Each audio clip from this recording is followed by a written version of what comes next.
بسم الله الرحمن الرحيم. نحمده ونصلي على رسوله الكريم، أما بعد. محترم بزرگوں اور دوستوں اور عزیز ساتھیوں، دنیا میں انسان کے علاوہ بے شمار جاندار مخلوقات ہیں۔ اللہ تعالیٰ نے ان کی ضرورت کے مطابق انہیں عقل و شعور سے بھی نوازا ہے۔ یہی عقل ان کی رہنمائی کرتی ہے کہ وہ کس طرح اپنی غذائی ضرورت کو پورا کریں، اپنے وجود کی حفاظت کے لیے کیا تدبیریں اختیار کریں اور کس طرح اپنی نسل میں تسلسل کو باقی رکھیں۔ بہت سے مخلوقات وہ ہیں جو اپنے جسم و جثہ، طاقت و قوت، کسی خاص نوع کی صلاحیت اور حسن و جمال کے کسی پہلو کے اعتبار سے انسان سے فائد نظر آتی ہے، لیکن انسان کو جو چیز دوسری مخلوقات سے ممتاز کرتی ہے وہ ہے عقل و شعور کی بلندی اور اس کی فطرت میں پائی جانے والی اخلاقی قدریں۔ یعنی انسان جسم و جثہ کے اعتبار سے تو ایک معمولی درجہ کی مخلوق ہے، لیکن عقل و خرد کی فتح مندیوں کا یہ حال ہے کہ اس نے چاند اور مریخ تک رسائی حاصل کر لی اور سمندر کی گہرائیوں کو چھو لیا ہے۔ اگر ان صلاحیت کے ساتھ ساتھ اس میں اخلاق کا جوہر نہ ہوتا تو وہ ایک ایسی مخلوق ہوتا جس کا ظلم و جبر درندوں کو بھی شرمائے اور جس کی بے حیائی سے شاید شیطان کی پیشانی بھی عرق آلود ہو جائے۔ یہ اخلاقی قدریں انسانیت کی روح ہے۔ اخلاق کی وجہ سے ایک طرف اس کا رشتہ اپنے خالق سے قائم ہوتا ہے، شکر گزاری اور احسان مندی اسے مجبور کرتی ہے کہ وہ اپنے خالق و مالک کو راضی کرنے کی کوشش کرے، خواہ جسمانی عبادت کے ذریعے ہو یا مالی عبادت اور بندگان خدا کی عبادت کے ذریعے۔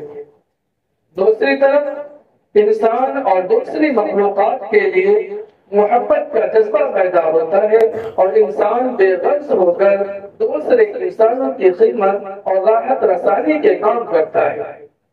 خدا کی خوشنودی کی طرف اس جذبہ اور پروان چڑھاتی ہے۔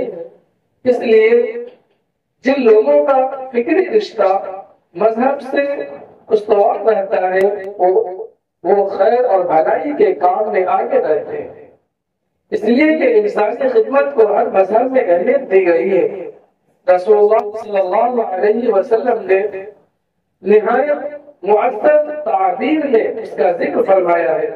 آپ صلی اللہ علیہ وسلم نے فرمایا ہے، اللہ تعالیٰ قیامت کے دن فرمائیں گے، اے آدم کے بیٹے، میں بیمار ہوا، تم نے عیادت نہیں کی۔ بندہ کہے گا، اے میرے پروردگار، میں کیسے آپ کی عیادت کرتا، آپ تو تمام جہانوں کے پروردگار ہیں۔ اللہ تعالیٰ فرمائیں گے، تمہیں معلوم نہیں کہ میرا فلاں بندہ بیمار ہوا، تم نے اس کی عیادت نہیں کی؟ کیا تم نہیں جانتے کہ اگر تم اس کی عیادت کرتے تو مجھے اس کے پاس موجود پاتے؟ اے ابن آدم، میں نے تم سے کھانا مانگا اور تم نے مجھے کھانا نہیں کھلایا۔ بندہ کہے گا، اے میرے پروردگار، میں آپ کو کیسے کھانا کھلاتا حالانکہ آپ تمام عالم کے رب ہیں۔ اللہ فرمائیں گے، تمہیں معلوم نہیں میرے فلاں بندے نے تم سے کھانا مانگا تھا، اگر تم اسے کھانا کھلاتے اس کو میرے پاس پاتے۔ اے ابن آدم، میں نے تم سے پانی مانگا، تم نے مجھے نہیں پلایا۔ بندہ کہے گا، اے میرے پروردگار، میں کیسے آپ کو پانی پلا سکتا تھا حالانکہ آپ تمام عالم کے رب ہیں۔ اللہ فرمائیں گے، میرے فلاں بندے نے تم سے پانی مانگا تھا، تم نے اسے نہیں پلایا، اگر تم اس کو پلاتے تو اس کو میرے پاس پاتے۔ یعنی انسان کی خدمت سے صرف انسان کی محبت ہی حاصل نہیں ہوتی، بلکہ انسان خدا کی محبت اور خوشنودی کو بھی پاتا ہے۔ اسی لیے مذہبی جذبہ کے تحت انسانی فلاح اور خدمت خلق کے کام کی قدیم روایت رہی ہے۔ اس کی ایک شکل تو وقتی مدد کرنے کی ہے، کبھی کسی کو کھانا کھلا دیا، کسی کا علاج کرا دیا، کوئی اور ضرورت پوری کر دی، اور ایک صورت یہ ہے کہ کوئی ایسا کام کیا جس کا نفع ہمیشہ باقی رہے اور جس سے لوگ فائدہ اٹھاتے رہے۔ نفع رسانی یا صدقہ کی یہ صورت زیادہ اجر و ثواب کا باعث ہے۔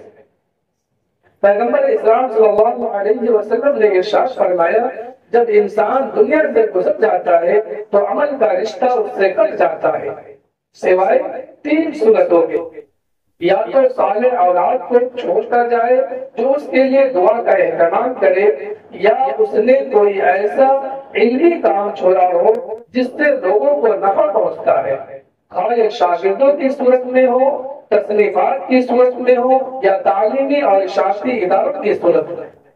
تیسرے صدقہ جاریہ، یعنی انسان کوئی ایسی مادی چیز چھوڑ کر جائے جس کا نفع لوگوں کو پہنچتا رہے، جیسے کنواں کھدوا دے، کوئی ایسی بلڈنگ بنا دے جس کا کرایہ فقراء پر صرف ہو، مسجد کی تعمیر کر دے جس میں لوگ نماز پڑھتے رہے۔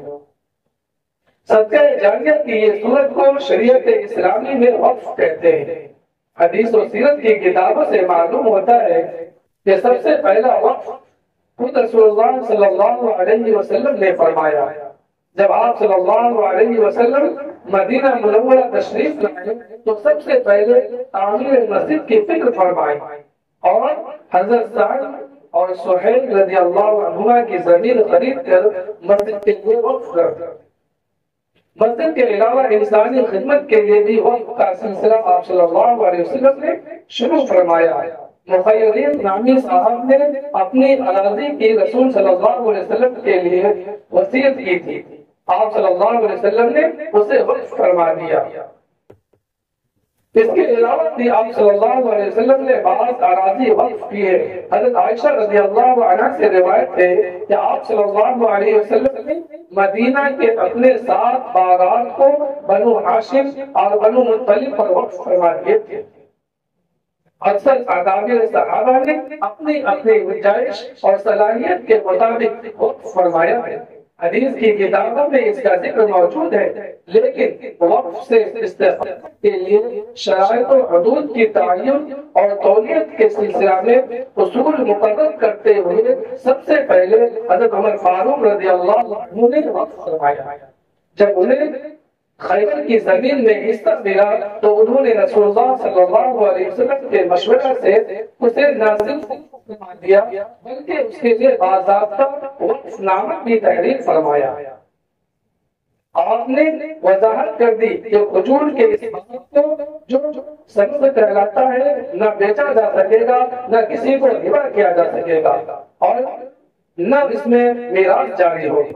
فقراء، غرباء، غلام، مہمان اور مسافر پر اس کی آمدنی خرچ ہوگی۔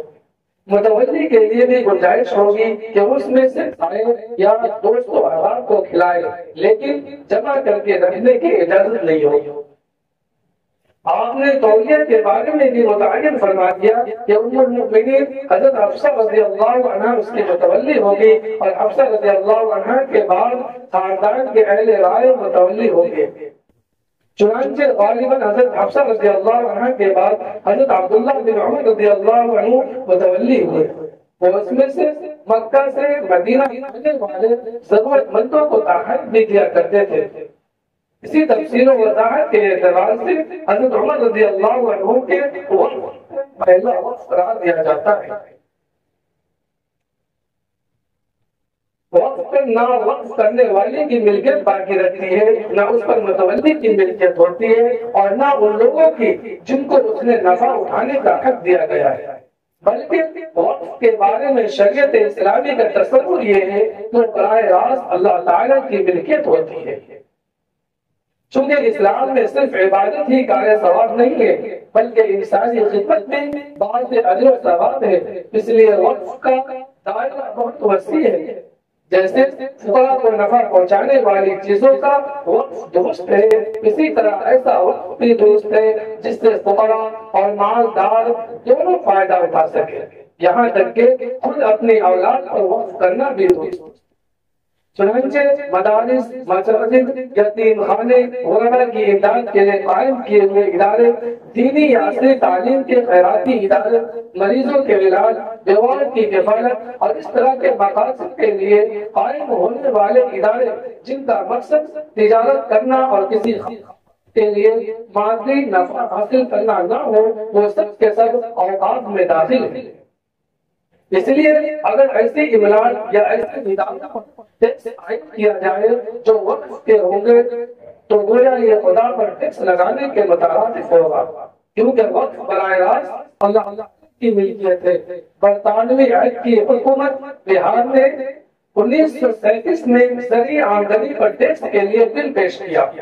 امیر شریعت مولانا سید منت اللہ رحمانی رحمۃ اللہ علیہ اس وقت بہار اسمبلی کے رکن تھے، اس بل میں اوقاف پر بھی ٹیکس کی تجویز کی تھی۔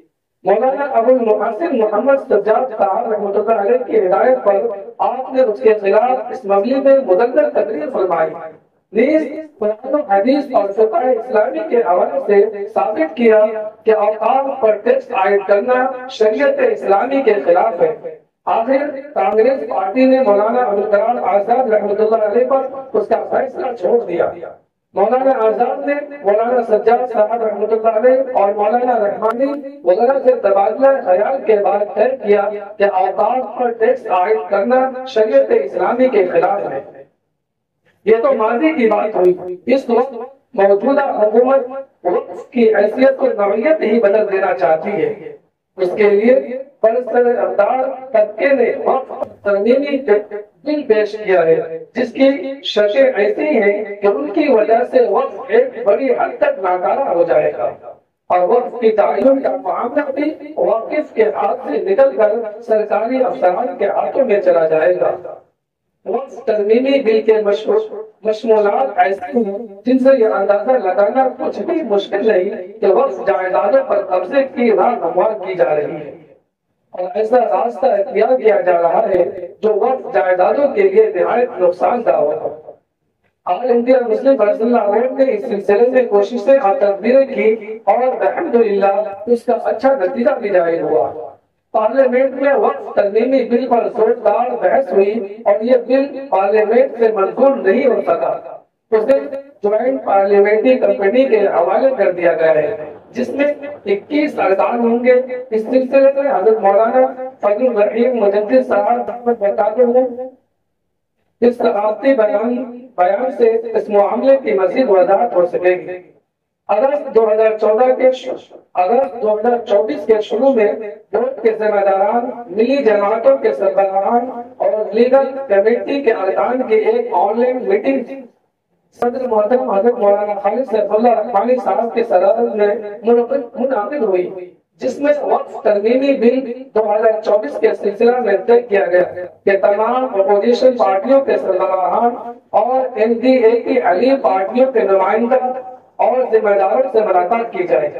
چنانچہ فوری استقبال کرتے ہوئے ملاقات کا اہتمام کیا گیا اور انہیں اس بل کے مقاصد اور نقصانات سے بھی واقف کرایا گیا۔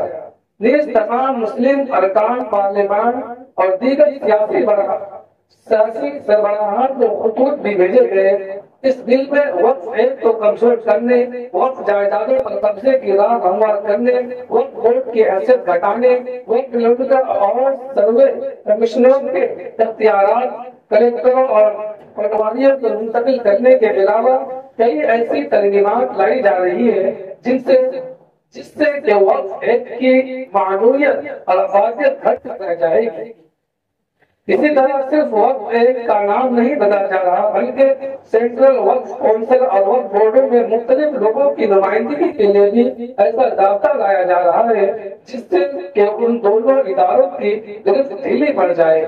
بورڈ حکومت کے اس اقدام کی سختی سے مخالفت کرتا ہے اور حزب اختلاف کی جماعتوں اور NDA میں شامل BJP کی حلیف جماعتوں سے پرزور اپیل کرتا ہے کہ وہ حکومت کو اپنے مقروض مقاصد میں کامیاب نہ ہونے دے۔ الحمدللہ اس ملاقات اور خط کا بڑا فائدہ ہوا اور تقریباً تمام ہی اپوزیشن پارٹیوں نے اس بل کے خلاف آواز بلند کی۔ بورڈ ایوان قانون کے نمائندوں کا شکر گزار ہے جنہوں نے دستور کے تقاضوں کے پاسداری کی اور اقلیتوں کے حقوق کے تحفظ کے لیے اپنی آواز بلند کی، لیکن ہم محسوس کرتے ہیں کہ ابھی ان کا کام ختم نہیں ہوا ہے۔ جوائنٹ پارلیمنٹری کمیٹی میں اپوزیشن اور حلیف جماعتوں کے ممبران کو بھرپور کوشش کرنی چاہیے کہ اس بل کی تمام غلط اور نقصان دہ ترمیمات کو منسوخ کروائے۔ بورڈ ان ارکان کا بھی شکر گزار ہے جنہوں نے بعض سیاسی رہنماؤں تک رسائی حاصل کر کے بورڈ کا نہ صرف پیغام پہنچایا بلکہ ایوان میں ملت کے اس اہم مسئلہ پر اپنی آواز بلند کرنے کے لیے انہیں تیار کیا اور انہوں نے بورڈ کی منشا کے مطابق اپنی آواز بلند کی۔ فی الحال وقف ترمیمی بل لوک سبھا سے منظور نہیں ہوا اور جوائنٹ پارلیمنٹری کمیٹی کو بھیج دیا گیا۔ بورڈ کوشش کرے گا کہ ان قریب اس کمیٹی کے ارکان سے ملاقات کرے اور ان کے سامنے اپنا موقف رکھے۔ بورڈ نے طے کیا ہے کہ وہ مرکزی حکومت کے نمائندوں سے بھی ملاقات کا وقت حاصل کر کے ان کے سامنے بھی مسلمانوں کا موقف رکھے گا۔ نیز مسلمانوں سے اپیل کی جاتی ہے کہ وہ اپنے اپنے علاقہ میں اوقاف کو ضائع ہونے سے، ناجائز قبضوں سے، وقف کی ابلاغ کے غلط استعمال سے بچائے، اپنے مظلوموں کے قیمتی اوقاف کی حفاظت کرے، وقف پر بیجا قبضے نہ ہونے دے، نیز جمعے کے خطبوں میں اوقاف کے عنوان پر خطاب کرے اور دعاؤں کا بھی اہتمام کرے۔ آل انڈیا مسلم پرسنل مختلف سطح پر اپنی کوششوں کو جاری رکھے ہوئے اور وقف ترمیمی بل کو روکنے کے لیے پوری کوشش کی جا رہی ہے۔ دعا ہے کہ اللہ تعالیٰ ہر قسم کے مکر و فریب سے ملت اسلامیہ کی حفاظت فرمائے اور ہمارا حامی و ناصر ہو۔ وآخر دعوانا الحمدللہ رب العالمین۔